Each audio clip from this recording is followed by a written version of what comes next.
एक नन्हा सा तालिब इल्म आपके सामने आया और नाते नबी गुनगुना कर महफिल को दोबारा एक चाशनी और जगमगाहट महफिल के अंदर पैदा कर दी। इसके बाद मैं मुकालमा के लिए मोहम्मद ईशान देवबंद मोहम्मदुल्लाह फैज़ाबाद को दावत देता हूँ कि वो दोनों आए और अपना मुकालमा पेश करें।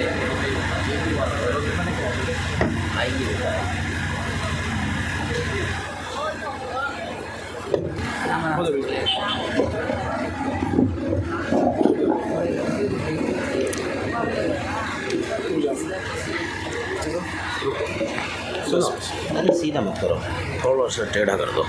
रुक जा बेटा, शुरू मत करना है, इसकी तरफ देखना है, घूर गए।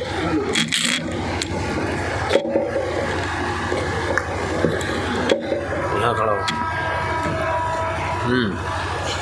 अस्सलामु अलैकुम वरहमतुल्लाहि वबरकातुहू। वालेकुम अस्सलाम वरहमतुल्लाहि वबरकातुहू। भाई मैंने सुना कि आप इंग्लिश मीडियम में पढ़ते हो। जी हाँ, मैं जामियातुल उलूम देवबंद के इंग्लिश मीडियम स्कूल में पढ़ता हूँ। मुझे कुछ चीजों की अंग्रेजी मालूम करनी थी, क्या आप बता सकते हो? जी बिल्कुल, इंशाअल्लाह जरूर आपकी मुकम्मल रहनुमाई करूँगा और आपको उनकी अंग्रेजी बताऊँगा।